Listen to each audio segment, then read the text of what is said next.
Oke ya. Jadi dalam buku halaman 22 ini sudah kita mau belajar geografi kemarin itu dari waktu materi-materi sebelumnya, dari mulai pendekatan geografi, aspek geografi, sampai kepada prinsip geografi. Lalu sudah kita pahami ada beberapa paham geografi, ya kan? Jadi ini sebagai pengetahuan dasar, inilah dia nanti tujuan kita belajar geografi. Ada yang disebut dia dengan yaitu keterampilan geografi. Jadi dia keterampilan itu merupakan nanti salah satu materi penilaian, ya, materi penilaian dalam ilmu geografi, dalam mata pelajaran geografi, yaitu menjadi nilai keterampilan ya, keterampilan, kecerdasan keterampilan, bahwa geografi juga nanti keterampilannya. Jadi keterampilannya bukan hanya membuat peta, ya. Jadi biasanya kalau dari SMP kalian itu dibilang kalau belajar geografi itu bisa membuat peta, ya bukan itu saja ya. Jadi dia ada kecerdasan-kecerdasan lain yang bisa kita pelajari mengikuti daripada perkembangan-perkembangan zaman.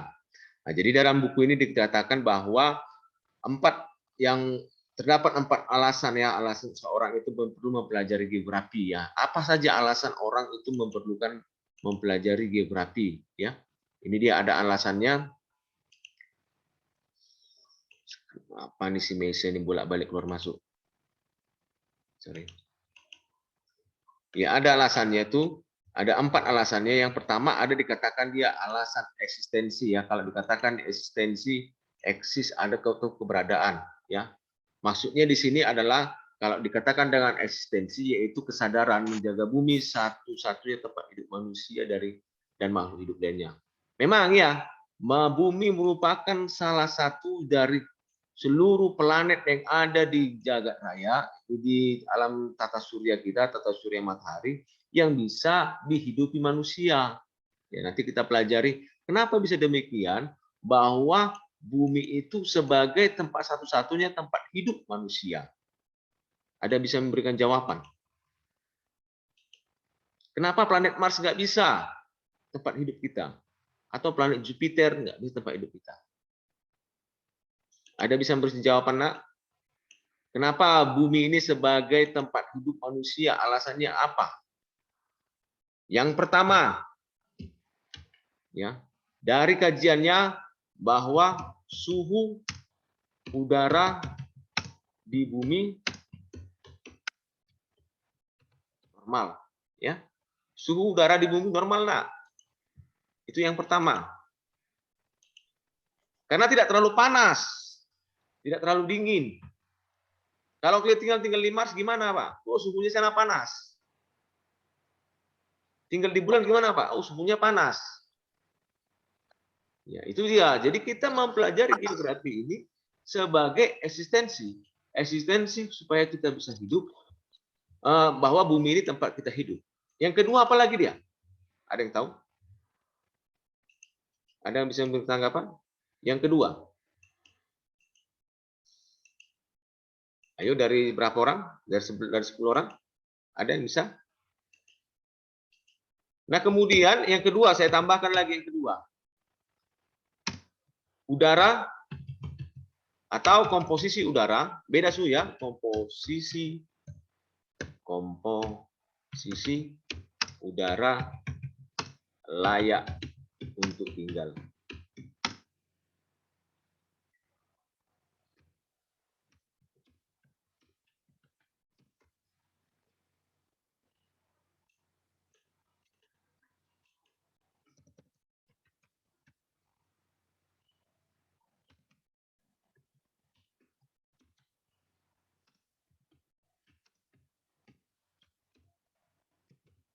Ya, komposisi udara layak untuk hidup manusia. Karena apa? Di dalam bumi itu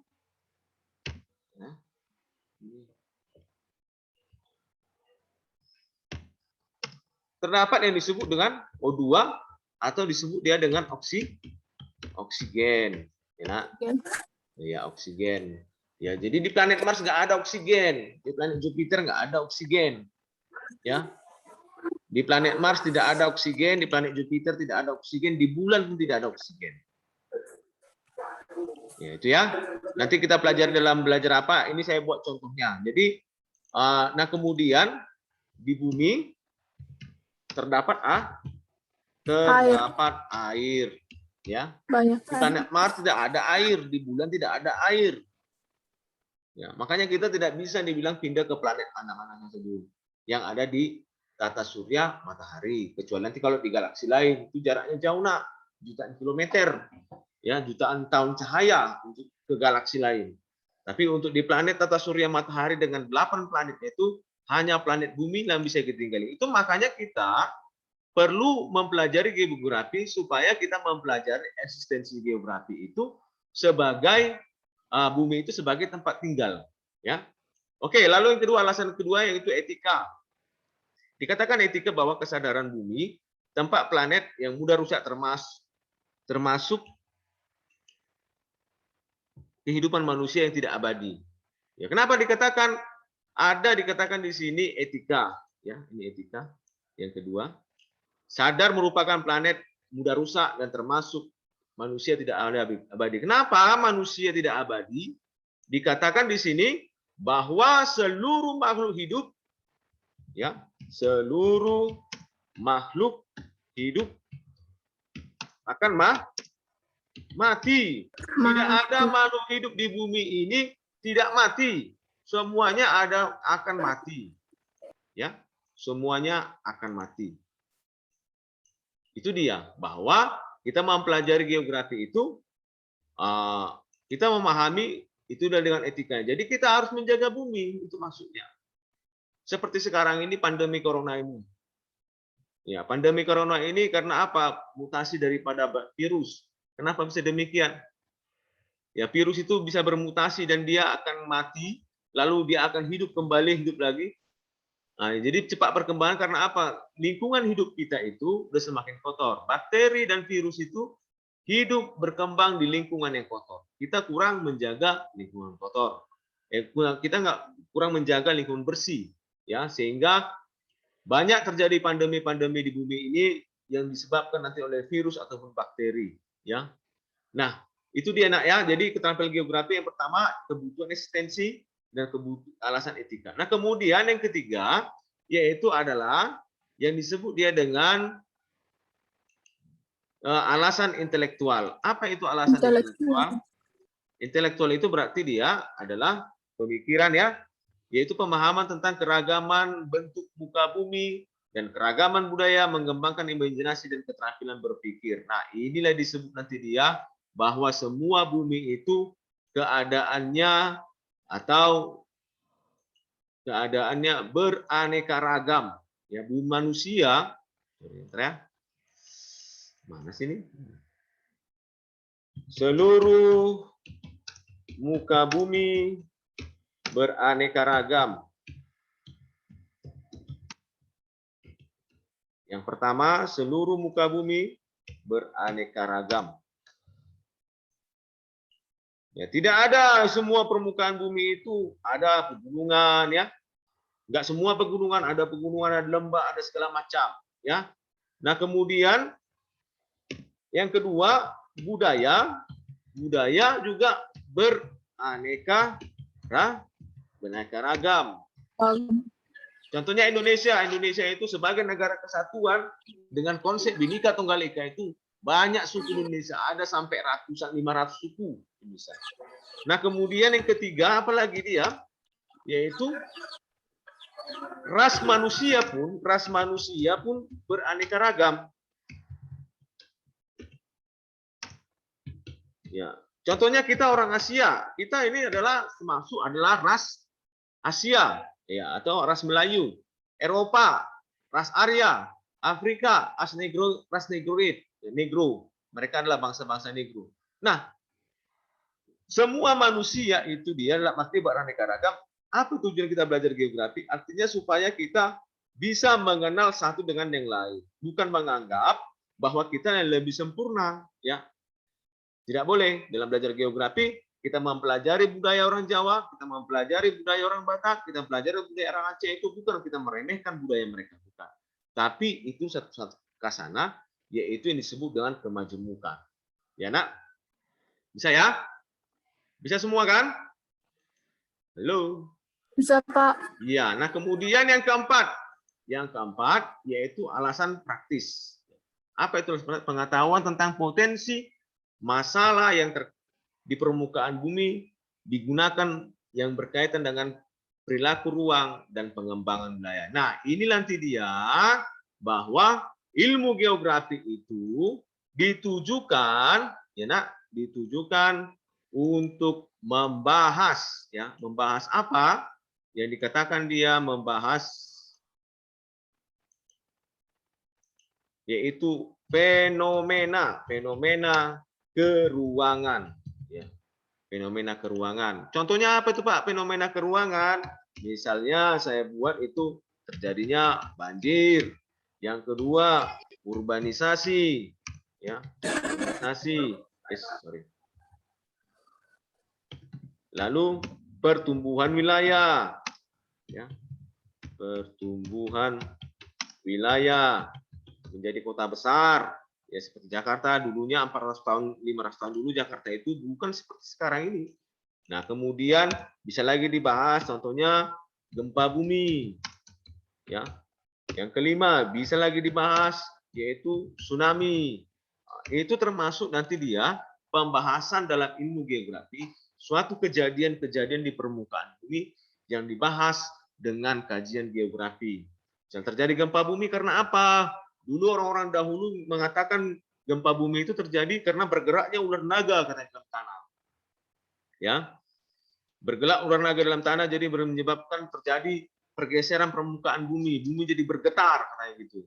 Nah, namun setelah ilmu geografi berkembang, ilmu geologi berkembang, bahwa ditemukanlah teori lempeng, bahwa lempeng bumi lah yang menyebabkan terjadinya gempa bumi.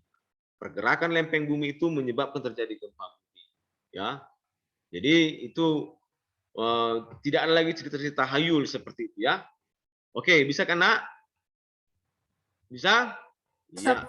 Kita lanjutkan lagi. Pak. Jadi ada 4 alasan geografi orang perlu belajar geografi. Yang pertama yaitu eksistensi, etika, intelektual dan praktis. Ya, iya kita lanjut lagi ke halaman berikutnya yang dibaca tadi. Nah di sini dia ada pun tujuan dari pembelajaran geografi. Seperti kalian ini, kalian memiliki tujuan belajar geografi. Ada tujuannya. Ya, tujuan kita belajar geografi bukan hanya untuk dibaca-baca geografi itu ya, tapi ada tujuannya supaya kita mengaitkan satu fenomena yang lain akan menimbulkan kejadian baru. Kejadian 1 dengan kejadian 2 berhubungan menimbulkan kejadian 3. Setelah timbul kejadian ketiga nanti akan berhubungan lagi menimbulkan kejadian keempat. Begitulah konsep belajar geografi ya. Oke, apa yang pertama yang ditujukan untuk kita bisa mengetahui manfaat dari belajar geografi ini? Yang pertama, ada disebut dia dengan kemelekan geografi. Melek itu bisa dikatakan seperti orang buta huruf, melek huruf. Melek huruf artinya bisa mengetahui. Ya, zaman dahulu orang sekolah zaman-zaman berapa puluh tahun lagi masih banyak orang yang bisa membaca. Karena apa? Dia nggak melek huruf, nggak sekolah. Sekarang kan ada kalau istilahnya kemelekan ini artinya dia bisa membaca, bisa menulis. Jadi ada juga istilah naik ketika lebih tinggi melek geografi. Ya, apa itu melek geografi? Yaitu meningkatkan kesadaran hidup, memperkaya hidup, partisipasi, bertanggung jawab secara lokal. Ini dia. Ada di lokal, regional, nasional maupun internasional. Artinya apa? Orang itu hidup, ya manusia hidup itu dia bisa hidup berpartisipasi dengan penuh tanggung jawab terhadap kejadian. Jadi semua kejadian-kejadian di permukaan bumi itu berpartisipasi. Contohnya apa? Terjadinya banjir. Banjir itu karena apa? Ulasnya apa? Ulah manusia. Penebangan hutan bernama apa? Penebangan hutan secara liar. Kemudian buang sampah, ya buang sampah di sungai. Jadi menyebabkan nanti air sungai itu menjadi meluap. Itu termasuk kepada upaya sadar manusia. Jadi dibuatlah sekarang undang-undang tentang hutan, dilarang menebang hutan di wilayah pegunungan supaya tidak terjadi tanah longsor.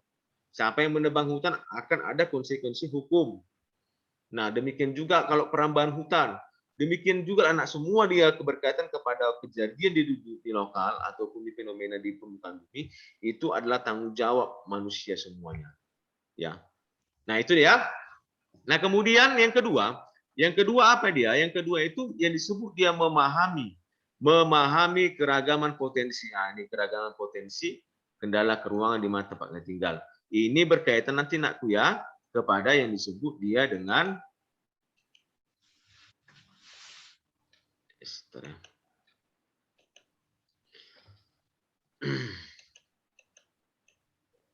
berkaitan dikatakan dia dengan yaitu sumber daya alam ya.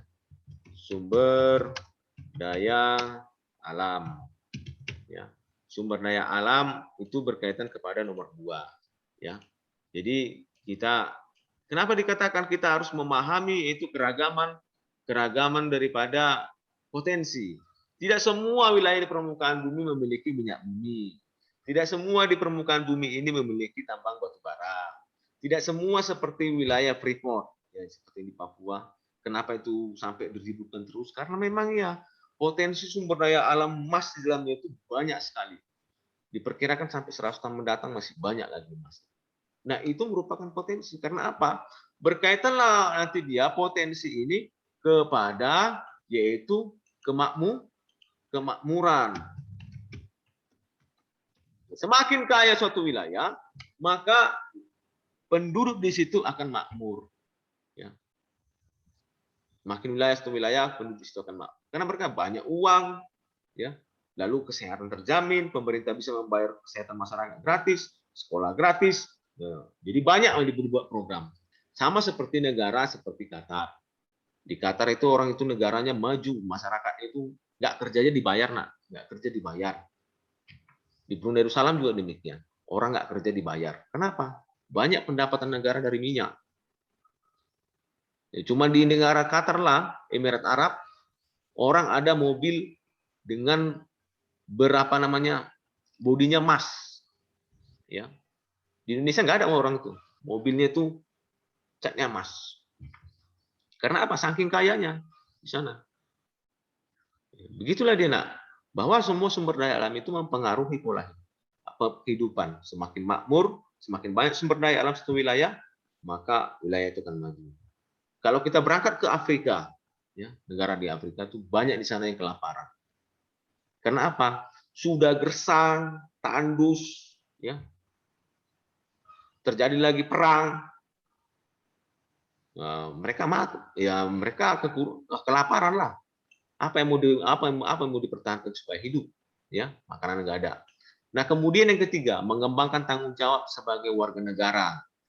Tugas kita lain ya mengembangkan tanggung jawab kita sebagai warga negara yang aktif membentuk kehidupan dunia yang akan datang. Inilah dia. Jadi dengan belajar geografi kita nanti bisa mempelajari bagaimana supaya kita mengkaitkan antara pandemi ini kepada ruang. Ya, seperti sekarang, ya nak.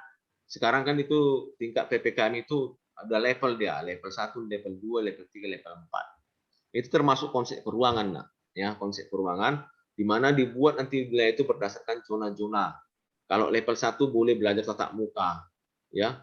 Jadi masyarakat itu kurasa di dalam era pandemi itu disiplin masyarakatnya.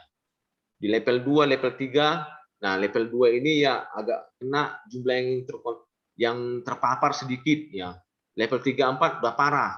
Nah, jadi bagaimana kita menata kehidupan untuk masyarakat level 1, level 2 sampai level 4 berbeda.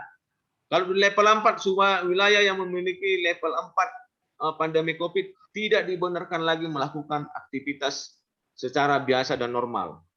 Ya. Karena apa? Penyebaran virus cepat terjadi. Jadi masyarakat dilarang berpesta, dilarang berkerumun, dilarang sekolah. Ya. Kalau level 1 bagaimana? Ya bisa mengikuti kehidupan normal. Tapi disarankan juga tetap menjaga protokol kesehatan. Nah, demikian juga, nak. Kenapa dibuat level? Supaya kita bisa menata kehidupan manusia, supaya manusia ini hidupnya berlanjut. Jadi kalau kita tidak membuat protokol kesehatan, semua manusia terpapar COVID, semua mati, apa yang terjadi? Kehidupan ini akan lumpuh. Ya, itu kehidupan ini akan lumpuh. Jadi begitulah dia mergernya ilmu pengetahuan geografi dengan bidang-bidang seperti penyusunan pandemi COVID ini. Ya. Oke ya, bisa ya, itu ya. Kemudian keempat, mengembangkan kesadaran, kerjasama, persamaan dan potensi wilayah. Nah ini nanti kita bahas bagaimana yang disebut dia ada persamaan dan potensi wilayah. Dan ini berkaitan nanti dia kalau kita belajar yaitu tentang interaksi, ya, interaksi. Bentar ya. Ini nanti berkaitan dia dengan yang disebut dia dengan interaksi. Baru. Ya. Nah. Interaksi. Contohnya saya buat satu. Contohnya Medan itu sebagai pusat kota, dia berinteraksi kepada wilayah apa? Misalnya kepada wilayah Siantar, ya, lalu berinteraksi lagi ke wilayah Ajibata. Nah ini dia, artinya apa? Ini ada konektivitas, ada hubungan antara Medan, Siantar sampai Ajibata. Ada hubungan, ada. Medan ini penghasil daripada yang disebut dia dengan hasil industri, Siantar sebagai kota pusat perdagangan, Ajibata itu wilayah penghasil pengumpul daripada hasil bumi dari wilayah-wilayah lainnya. Karena Ajibata ini mungkin nanti dia di sini banyak yaitu mengumpulkan hasil pertanian dari desa-desa yang ada di sekitar Ajibata. Nah, itu nanti kita pelajari. Waduh, nggak mau ya.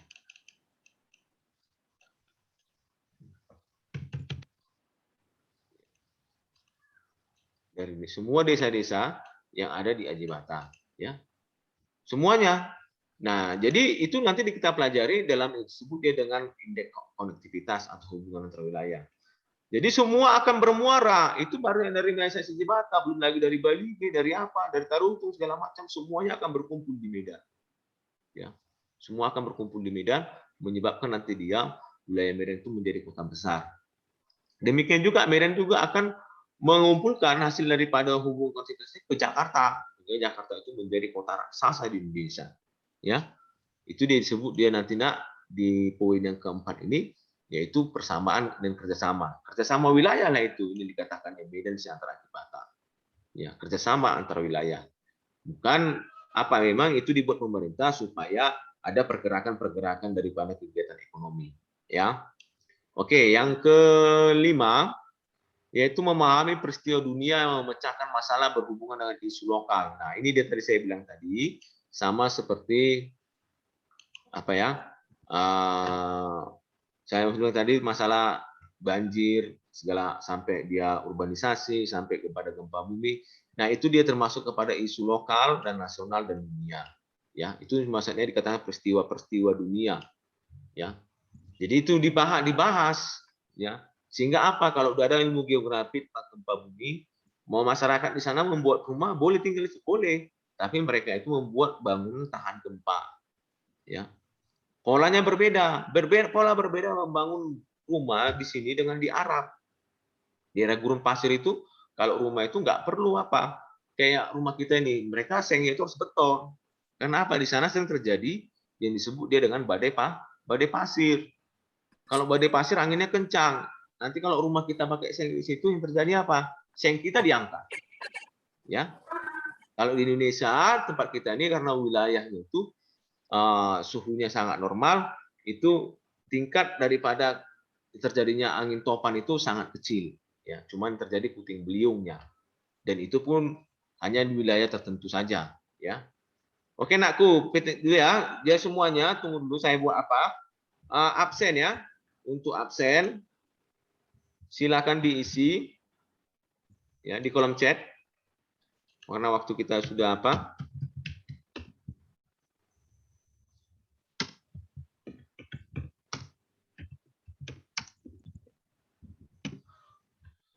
Ya di kolom chat ya. Lihat di kolom chat semuanya isi absen. Ya, semuanya isi absen di kolom chat. Udah bisa dilihat?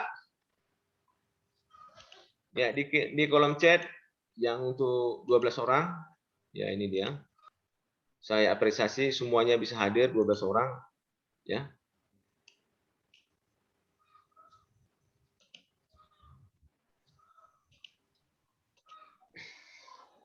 Ya, waktu kita ada sekitar 7 menit lagi. Ya, sebelum apa ya? Oke. Ya, lalu selanjutnya sambil mengisi absen dengarkan ya. Yang keenam itu memberikan wawasan multikultur. Ya.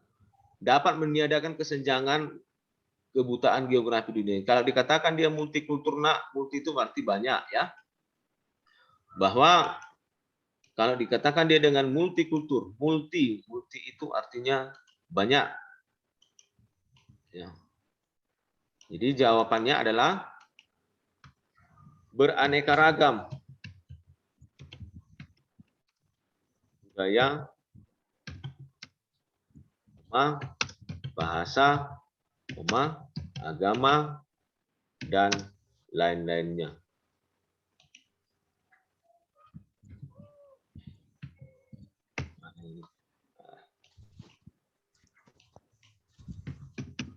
Ya, dan lain-lainnya ya. Jadi itu dia nak ya. Jadi pemahamannya kita memahami bahwa bangsa ini kita tuh multikultur dunia ini. Agama di dunia ini banyak. Di Indonesia cuma 5 diakui. Ya, tapi di dunia ini banyak agama. Ya, tapi kita hidup harus berdampingan. Tuhan menciptakan manusia beraneka ragam supaya kita tidak saling menyalahkan, supaya kita tidak saling merendahkan, tapi saling mengenal dan saling mengisi keragaman budaya. Itu dia ya. Nah, kemudian selanjutnya yang ketujuh, mengembangkan keterampilan geografi. Nah, ini dia keterampilan geografi dalam memahami fakta, ya, memvisualkan data dalam bentuk peta, serta menganalisis dan membaca data geografi. Ini dia. Jadi dalam konsep apapun, kita harus bisa membaca peta, diharapkan dalam belajar geografi, seperti yang sekarang ini, yaitu kalau dikasih peta Tobasa, dibuat level-level pakai warna, dulu zona merah, zona kuning, zona hijau, ya, itu wilayah perkecamatan itu diwarnai, perbedaan warna menunjukkan adalah perbedaan kondisi. Jadi seperti itu keterampilan geografi, di bidang apapun dia boleh dibuat, tergantung fenomenanya, bisa nanti peta penduduk, dibuat peta yang warnanya merah, warna kuning, warna hijau. Berarti kalau dia konsumsi dalam umum, kalau dalam penggunaan jumlah penduduk, peta yang dengan berwarna merah itu adalah jumlah penduduknya padat, peta dengan warna kuning jumlah penduduknya sedang, peta dengan warna hijau jumlah penduduknya jarang. Nah, itu dia, nak. Jadi konsep-konsep geografi itu berkaitan dengan fakta. Faktanya apa? Yaitu variasi jumlah penduduk. Sama seperti sekarang ini pandemi, kalau zona merah dibilang dulunya waktu PSBB, itu memang merupakan wilayah yang darurat COVID. Zona kuning wilayah yang hati-hati, zona hijau agak terbuka. Ya, artinya pandemi itu tidak ada. Nah, itu dan ya konsepnya adalah faktanya. Itu dia faktanya yang saya bilang tadi tentang apa? Tentang pandemi COVID, penerapannya pada ilmu geografi. Ya, oke. Ya, kita lanjut lagi sedikit lagi.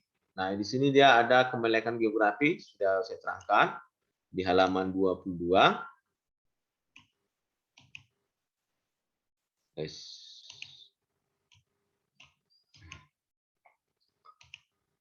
Ya, kita lanjut lagi bentar ya. Saya harus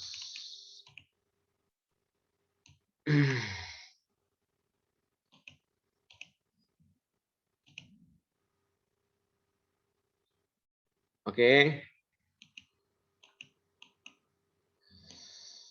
Ya, kemelekan geografi. Lalu yang kedua nanti kita baca yaitu kecerdasan spasial. Halaman tolong ya. 24, Pak. Ya, halaman 24. Tolong dibaca ini dia. Ini waktu kita 3 menit lagi. Saya nggak bisa baca, kita nggak bisa suruh baca. Yang pertama, tugas kamu, nah, semua yang dengar sini. Yang kamu ringkas itu coba nanti ringkas ini dia, kecerdasan spasial. Ya, nanti minggu depan nanti saya tanya nanti nih ya, semua nunjukkan dia bukunya seperti itu. Nah, kemudian berikutnya baru dapat menggunakan media alat geografi. Ya, ini dia. Ya, nanti saya buat ruangannya di ruang uploadnya itu di ruang guru ya, aplikasi ruang guru nanti saya buat. Nanti kamu kerjakan di situ, ya. Apa dia kesimpulan daripada yang pertama yaitu kecerdasan spasial sama yaitu dapat menggunakan dalam media geografi. Oke, kira-kira ada pertanyaan anakku semuanya? Ada pertanyaan? Sudah, Pak. Ya, sudah diisi absen ya? Sudah, Pak.